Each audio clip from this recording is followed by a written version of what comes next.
আজকে আমি বোনের বাড়িতে এসেছি বোনকে না জানিয়ে। তো আজকে সকালবেলা এই আমাদের আশা নিয়ে ঝগড়া হয়েছে, অনেক দিন থেকে ওর বাড়িতে আমরা আসি না, আসবো আসবো করেও আর আমাদের আসা হয় না। তো আজকে সকালবেলা ঝগড়া হয়েছে, তাই মানে আপনাদের ভাইকে বললাম, প্রচুর আওয়াজ হচ্ছে গাড়ির। তো ভাইকে বললাম চলো, অনেকদিন দেখে বলছে চল যাই।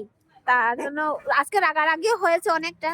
তারপরে এই যে বেরিয়ে গেলাম, আর ও কিন্তু জানে না আমরা এসছি বলে। তো গিয়ে দেখাবো ওর রিয়াকশনটা কি হয়।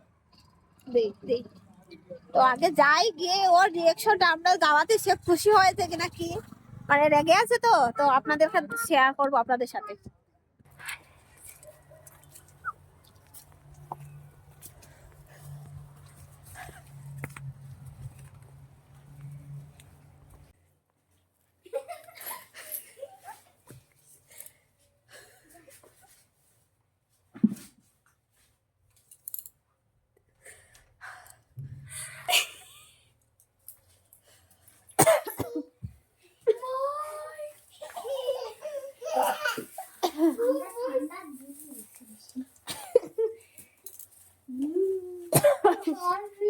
এসে আমি তো প্রথমে ভাবছি ঘর পুরো ফাঁকা, কেউ নেই। ও মা, সেদিকে এখানে বসে আছে, এই যে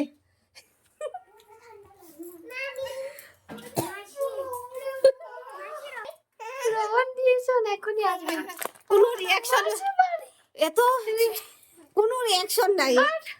আরে বাপরে, হাত আমার দুর্বল, হাত দেখা যাবে এক্ষুনি। দেখে আমি তো বিশ্বাস করতে পারছি না। আরে বাবারে, ও আমার এখনো পর্যন্ত বিশ্বাস হচ্ছে না যে এসেছে আমার কাছে। আমি তারপরে বলতে হবে জিজুকে আমাকে একটা চিমটি কেটে দেখো, যে সত্যি তোমরা এসছো কি এসো না সেটা আমার বিশ্বাসই হচ্ছে। মানে কালকে সকালবেলা ওর সাথে আমরা আশা নিয়ে ঝগড়া হয়েছে। আরে আমার বোনকে আমি চ্যালেঞ্জ করেছিলাম যে তুমি তোমার বোনকে মানিয়ে আসতে হবে, তবে ভাববো যে তোমার বোন তোমার কথা শুনে। আর সেই আমার দিদি চলে এসেছে কিন্তু। টাটা সবাইকে।